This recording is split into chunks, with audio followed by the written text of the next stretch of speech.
Hello everyone. இன்றைக்கி நம்ம பார்க்க போகிற டாபிக் என்ன அப்படின்னு பார்த்தீங்கன்னா, in search of genetic material அப்படிங்கிற டாபிக் கீழே ஹெர்ஷி அண்ட் செர்சி அப்படிங்கிற எக்ஸ்பெரிமெண்ட்டை தான் நம்ம பார்க்க போகிறோம். ஹெரிடிட்டி மெட்டீரியல் அப்படின்னா என்ன அப்படின்னு சொல்லி அவங்களோட தேடல் நிறைய சயின்டிஸ்ட்டுக்கு வந்து இருந்தது. அதில் ஒரு சில பேர் தான் கிரிஃப்த் மற்றும் எவரி அப்படிங்கிறவங்க. இவங்க ரெண்டு பேரும் என்ன செஞ்சாங்க அப்படின்னு பார்த்தீங்கன்னா, எக்ஸ்பெரிமெண்ட் பண்ணி ஜெனட்டிக் மெட்டீரியல் அப்படின்னா அது டிஎன்ஏவாக தான் இருக்கணும் அப்படின்னு சொல்லி கண்டுபிடிச்சாங்க. ஆனாலும் கூட அதை தொடர்ந்து வரக்கூடிய பயாலஜிஸ்ட் எல்லாமே நம்பலை. இந்த பயாலஜிஸ்ட்லாம் என்ன நினச்சாங்க அப்படின்னு பார்த்தீங்கன்னா, ஜெனட்டிக் மெட்டீரியல் வந்து புரோட்டீனாக தான் இருக்கும், அது டிஎன்ஏவாக இருக்காது அப்படின்னு சொல்லி நம்பினாங்க. இந்த காலகட்டத்தில் தான் 1952 ஹெர்ஷி அண்ட் செர்சி எக்ஸ்பெரிமெண்ட் மூலமாக ஜெனட்டிக் மெட்டீரியல் அப்படின்னா அது டிஎன்ஏ தான் அப்படின்னு சொல்லி ப்ரூவ் பண்ணாங்க. இவங்க எதில் எக்ஸ்பெரிமெண்ட் பண்ணி பார்த்தாங்க அப்படின்னு பார்க்கும் பொழுது பாக்டீரியோஃபேஜ் எடுத்துக்கிட்டாங்க. பாக்டீரியோஃபேஜ் அப்படின்னு என்னது? பாக்டீரியாவை பாதிக்கக்கூடிய வைரஸுக்கு பேர் தான் பாக்டீரியோஃபேஜ். குறிப்பாக T2 பாக்டீரியோஃபேஜ் வந்து எடுத்துக்கிட்டாங்க. அதே மாதிரி பாக்டீரியாவும் எடுத்துக்கிட்டாங்க. இது ரெண்டுதில் தான் இந்த எக்ஸ்பெரிமெண்ட் வந்து நிகழ்த்தினாங்க.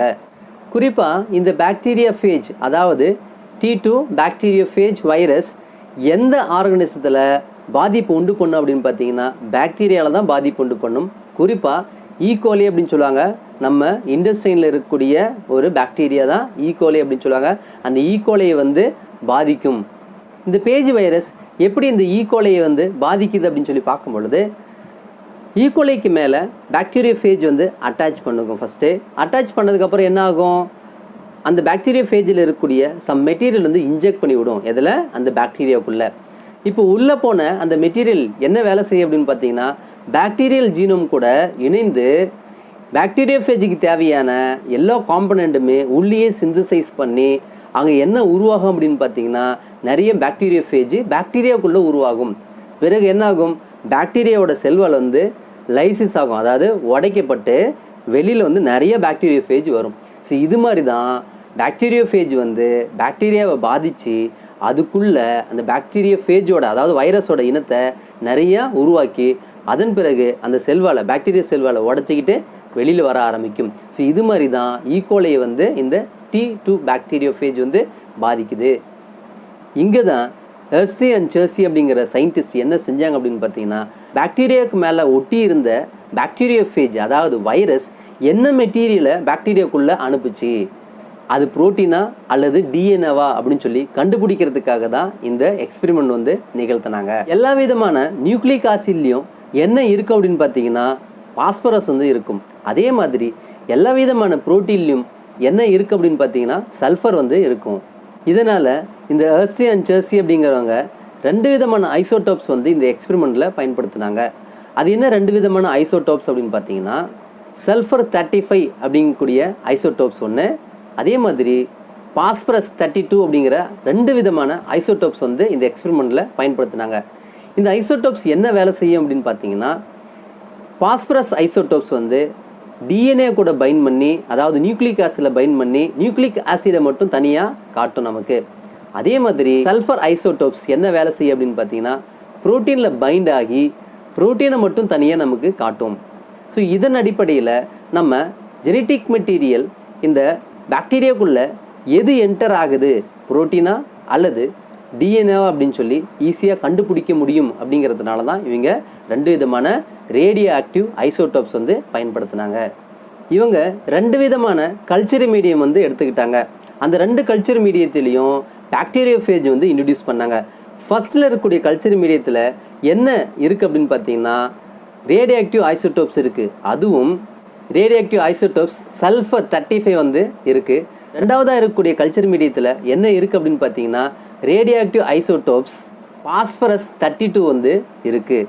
இப்போது இன்ட்ரடியூஸ் பண்ண பாக்டீரியோஃபேஜ் என்ன ஆகுதுன்னு பார்த்தீங்கன்னா, அந்த கல்ச்சர் மீடியத்தில் வளர ஆரம்பிக்குது.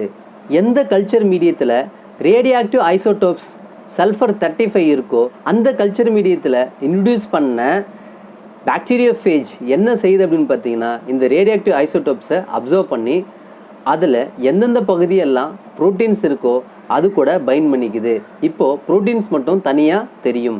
அதே மாதிரி எந்த ஒரு கல்ச்சர் மீடியத்தில் நம்ம radioactive isotopes phosphorus 32 introduce பண்ணமோ அதில் வளரக்கூடிய பாக்டீரியோஃபேஜ் என்ன செய்யுது அப்படின்னு பார்த்தீங்கன்னா, நியூக்ளிக் ஆசிட் மட்டும் அந்த ரேடியோஆக்டிவ் ஐசோடோப்ஸ் கூட ரியாக்ட் பண்ணி அது மட்டும் நியூக்ளிக் ஆசிட் மட்டும் தனியாக தெரிகிற மாதிரி நமக்கு காட்டுது. சிம்பிளாக நம்ம என்ன சொல்லலாம் அப்படின்னு பார்த்தீங்கன்னா இதை லேபிளிங் அப்படின்னு சொல்லலாம். உதாரணத்துக்கு இந்த சல்ஃபர் எந்த பார்ட்டிக்கல் வந்து லேபிள் பண்ணுது அப்படின்னு பார்த்தீங்கன்னா பாக்டீரியோஃபேஜில் இருக்கக்கூடிய புரோட்டீனை வந்து லேபிள் பண்ணும். அதே மாதிரி இந்த பாஸ்பரஸ் எதை லேபிள் பண்ணுது அப்படின்னு பார்த்தீங்கன்னா இந்த பாக்டீரியோஃபேஜ் வைரஸில் இருக்கக்கூடிய டிஎன்ஏவை வந்து லேபிள் பண்ணும். அடுத்து என்ன செய்கிறோம் அப்படின்னு பார்த்தீங்கன்னா இப்போது ஈகோலியை வந்து 2 விதமான அந்த கல்ச்சர் மீடியத்திலையும் இன்ட்ரடியூஸ் பண்ணுறோம். இப்போ என்ன இருக்குது, ஈகோலி எங்கே இருக்குது, ஈகோலி அப்படின்னு என்னது பாக்டீரியா. அந்த ஈகோலியை இன்ஃபெக்ஷன் பண்ணக்கூடிய வைரஸும் அந்த வளர் ஊடகத்தில் இருக்குது, அதாவது கல்ச்சர் மீடியத்தில் இருக்குது. இப்போ என்ன ஆகும், பாக்டீரியாவை இன்ட்ரடியூஸ் பண்ணதுக்கு அப்புறமா அங்கே இருக்கக்கூடிய பாக்டீரியோஃபேஜ் பாக்டீரியாவுக்கு மேலே வந்து ஒட்டிக்கிட்டு பாக்டீரியோஃபேஜில் இருக்கக்கூடிய அதாவது வைரஸில் இருக்கக்கூடிய ஜெனட்டிக் மெட்டீரியலை உள்ளே இன்ஜெக்ட் பண்ணுது. இன்ஜெக்ட் பண்ணோன்னா என்ன ஆகும், பாக்டீரியோஃபேஜில் இருக்கக்கூடிய ஜெனட்டிக் மெட்டீரியல் மட்டும் பாக்டீரியாவுக்குள்ளே போக ஆரம்பிச்சிடும். இந்த ப்ராசஸ்க்கு பேர் தான் இன்ஜெக்ஷன் அப்படின்னு சொல்லுவாங்க. இன்ஜெக்ஷன் அப்படிங்கிற ப்ராசஸ் முடிஞ்ச பிறகு பிளெண்டிங் அப்படிங்கக்கூடிய ப்ராசஸ் வந்து தொடங்க ஆரம்பிக்கும்.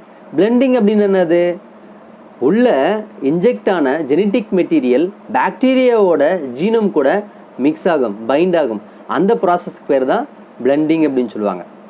இன்ஃபெக்ஷன் அப்படிங்கக்கூடிய ப்ராசஸ் நடந்த உடனேயே நம்ம என்ன செய்கிறோம் அப்படின்னு பார்த்தீங்கன்னா பாக்டீரியாவுக்கு மேலே ஒட்டிகிட்டு இருக்கக்கூடிய பாக்டீரியோஃபேஜ் அதாவது வைரஸையும் பாக்டீரியாவையும் தனித்தனியாக பிரிக்கிறோம். இந்த பாக்டீரியாவையும் பாக்டீரியோஃபேஜையும் எப்படி பிரிக்கிறாங்க அப்படின்னு பார்த்தீங்கன்னா சென்ட்ரிஃபியூஜ் பண்ணி பிரிக்கிறாங்க. சென்ட்ரிஃபியூஜ் அப்படின்னா ஒன்றும் கிடையாது, அது வந்து ரோட்டர் அப்படின்னு சொல்லுவாங்க. அதில் டெஸ்ட் டியூபில் வந்து பார்த்தீங்கன்னா இந்த சாம்பிள்ஸ் வந்து இன்ட்ரடியூஸ் பண்ணிவிட்டு அதை ரன் பண்ணும் பொழுது வேகமாக சுற்ற ஆரம்பிக்கும். அந்த டெஸ்ட் டியூபும் சேர்ந்து அது உள்ள சுற்றும். இப்போ என்ன ஆகும்னு பார்த்தீங்கன்னா மாலிகுலர் வெயிட் அதிகமாக இருக்கிறது எல்லாமே அந்த டெஸ்ட் டியூபோட கீழே பாட்டத்தில் வந்துடும்.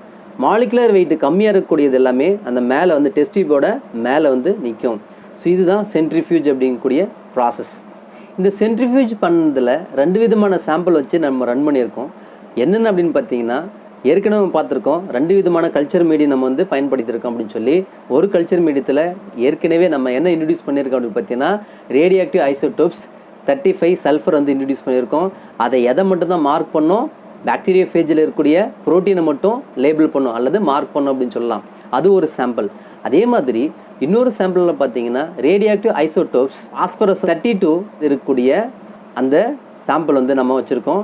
பாஸ்பரஸ் 32 என்ன வேலை செய்யும் அப்படின்னு பார்த்தீங்கன்னா ஜெனட்டிக் மெட்டீரியல் ஆகிய டிஎன்ஏவை மட்டும் லேபிள் பண்ணோம். ஸோ இதுதான் 2 விதமான சாம்பிள். இந்த 2 சாம்பிளையுமே நம்ம என்ன பண்ணியிருக்கோம் அப்படின்னு பார்த்தீங்கன்னா இந்த சென்ட்ரிஃபியூஜில் வச்சு நம்ம ரன் பண்ணியிருக்கோம். ஃபர்ஸ்ட் டெஸ்ட் டியூபை எடுத்து பார்க்குறோம். அதில் 2 பகுதி இருக்குது. ஒன்று செடிமெண்டேஷன், இன்னொன்று பார்த்தீங்கன்னா சூப்பர் நெட்டண்ட்.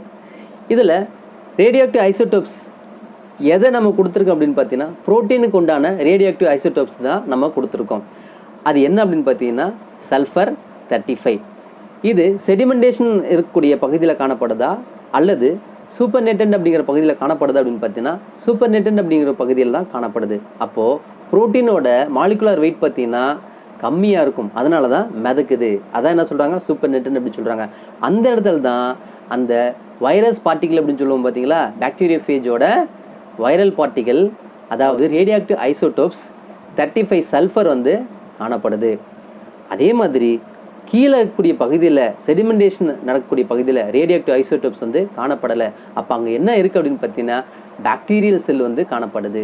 பாக்டீரியல் செல்லில் ரேடியோஆக்டிவ் ஐசோடோப்ஸ் 35 சல்ஃபர் வந்து இல்லை.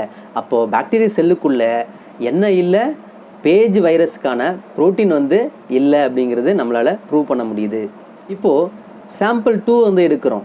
இந்த சாம்பிள் 2ல் இருக்கக்கூடிய இந்த டெஸ்ட் டியூபில் பார்த்தீங்கன்னா அதே மாதிரி 2 பகுதி வந்து இருக்குது. ஒன்று செடிமெண்டேஷன், இன்னொன்று பார்த்தீங்கன்னா சூப்பர் நெட்டண்ட். இந்த சூப்பர் நெட்டண்டில் என்ன இருக்குது அப்படின்னு பார்த்தீங்கன்னா பேஜ் வைரஸோட பார்ட்டிகல்ஸ் இருக்குது. அதில் எந்த ஒரு ரேடியோஆக்டிவ் மெட்டீரியலுமே நம்மளால் டிடெக்ட் பண்ண முடியல, கண்டுபிடிக்க முடியல.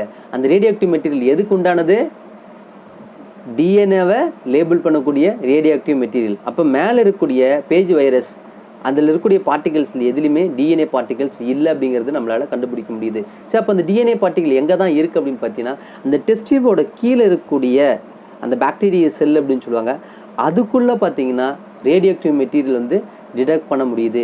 அது என்ன ரேடியோ ஆக்டிவ் மெட்டீரியல் அப்படின்னு பார்த்தீங்கன்னா பாஸ்பரஸ் 32 வந்து அந்த பாக்டீரியா செல்லுக்குள்ளே காணப்படுது. அப்போ பாக்டீரியா செல்லுக்குள்ளே என்ன தான் இருக்குது, பேஜ் வைரஸான டிஎன்ஏ வந்து உள்ளே நுழைஞ்சிருக்கு அப்படின்னு சொல்லி நம்மளால் ப்ரூவ் பண்ண முடியுது. இந்த எக்ஸ்பெரிமெண்ட்டை மேலும் நம்ம கிளியராக தெரிஞ்சுக்கணுங்கிறதுக்காக அவங்க என்ன செஞ்சாங்க அப்படின்னு பார்த்தீங்கன்னா, இந்த 2 பாக்டீரியாவும் எடுத்து வளர ஊடகத்தில் வச்சு வளர்க்க ஆரம்பித்தாங்க. இப்போ என்ன ஆச்சு, பாக்டீரியோஃபேஜோட ஜெனட்டிக் மெட்டீரியல் ஆல்ரெடி உள்ளே இருக்குது. அது என்ன வேலை செய்யும், பாக்டீரியல் ஜீனோம் கூட இன்கார்பரேட் பண்ணி, அதாவது உள்ளே இணைஞ்சு அது என்ன வேலை செய்யுது அப்படின்னு பார்த்தீங்கன்னா, பாக்டீரியோஃபேஜுக்கு உண்டான எல்லா காம்பனண்ட்டுமே பாக்டீரியாவுக்குள்ளே ப்ரொடியூஸ் ஆகுது. ஒன்ஸ் எல்லாமே ப்ரொடியூஸ் ஆனது பிறகு என்ன ஆகும், நிறைய பாக்டீரியோஃபேஜ் வந்து உள்ளே காணப்படும். எதுக்குள்ளே காணப்படும், பாக்டீரியாக்குள்ளே காணப்படும். பாக்டீரியா செல்லுக்குள்ளே இருக்கக்கூடிய பாக்டீரியோஃபேஜ், அதாவது பேஜ் வைரஸ் அப்படின்னு சொல்லுவாங்க, அது எல்லாமே முழுமையாக வளர்ந்த பிறகு என்ன ஆகும் அப்படின்னு பார்த்தீங்கன்னா, பாக்டீரியா செல்வால் உடச்சிக்கிட்டு வெளியில் வர ஆரம்பிக்கும். 2 பாக்டீரியா வளர்க்குறோம், அது 2 பாக்டீரியாவில் இருக்கக்கூடிய பாக்டீரியோஃபேஜுமே முழுமையாக வளர்ந்து நிறைய பாக்டீரியோஃபேஜ் வந்து பாக்டீரியா செல்வால் உடச்சிக்கிட்டு வெளியே வருது. இந்த ஃபர்ஸ்ட் டெஸ்ட்டில் நம்ம கிடைச்ச பாக்டீரியோஃபேஜை எடுத்து நம்ம பார்க்கும் பொழுது அதில் என்ன ரேடியோ ஆக்டிவ் மெட்டீரியல் இருக்குது அப்படின்னு பார்த்தீங்கன்னா, எந்த ஒரு ரேடியோ ஆக்டிவ் மெட்டீரியலுமே இல்லை. நம்ம என்ன இன்ட்ரடியூஸ் பண்ணியிருந்தோம், ரேடியோ ஆக்டிவ் ஐசோடோப்ஸ் சல்ஃபர் 35 வந்து இன்ட்ரடியூஸ் பண்ணியிருக்கோம். அது எதுக்குண்டான லேபிளிங் அப்படின்னு பார்த்தீங்கன்னா, புரோட்டீனுக்கான லேபிள். ஆனால் அதில் இல்லை. அப்போ நமக்கு என்ன தெரியுது, புரோட்டீன் வந்து ஜெனட்டிக் மெட்டீரியல் கிடையாது, ஹெரிடிட்டி மெட்டீரியல் கிடையாது அப்படின்னு சொல்லி நம்மளால் ப்ரூவ் பண்ண முடிஞ்சுது. அதே மாதிரி 2வது டெஸ்ட்டில் இருக்கக்கூடிய பாக்டீரியாவிலேருந்து வெளியே வந்த அந்த பாக்டீரியோஃபேஜ் எல்லாமே எடுத்து நம்ம பார்க்கும் பொழுது அதில் என்ன காணப்படுது அப்படின்னு பார்த்தீங்கன்னா, ரேடியோ ஆக்டிவ் ஐசோடோப்ஸ் பாஸ்பரஸ் 32 வந்து காணப்படுது. இப்போ நமக்கு என்ன புரியுது அப்படின்னு பார்த்தீங்கன்னா, ஜெனட்டிக் மெட்டீரியல் வந்து பாக்டீரியோஃபேஜில் என்ன அப்படின்னு பார்த்தீங்கன்னா, அது டிஎன்ஏ தான், புரோட்டீன் வந்து ஜெனட்டிக் மெட்டீரியல் கிடையாது அப்படிங்கிறது நம்மளால் தெளிவாக இந்த எக்ஸ்பெரிமெண்ட்லேருந்து நம்மளால் புரிஞ்சிக்க முடியுது. அப்போ நம்ம தெரிஞ்சிக்க வேண்டியது என்ன அப்படின்னு பார்த்தீங்கன்னா, பாக்டீரியோஃபேஜிலிருந்து புரோட்டீன் வந்து பாக்டீரியாக்குள்ளே என்டர் ஆகலை. அப்போ என்ன தான் என்டர் ஆகிருக்கு, டிஎன்ஏ பார்ட்டிகல்ஸ் தான் என்டர் ஆகுது. அதுதான் அடுத்த தலைமுறைக்கு கடத்தப்படுது. புரோட்டீன் வந்து அடுத்த தலைமுறைக்கு கடத்தப்படலை. இந்த எக்ஸ்பெரிமெண்ட்லேருந்து என்ன ப்ரூவ் பண்ணியிருக்காங்க அப்படின்னு பார்த்தீங்கன்னா, ஜெனட்டிக் மெட்டீரியல் அப்படின்னா அது டிஎன்ஏ தான், புரோட்டீன் கிடையாது அப்படின்னு சொல்லி ப்ரூவ் பண்ணியிருக்காங்க.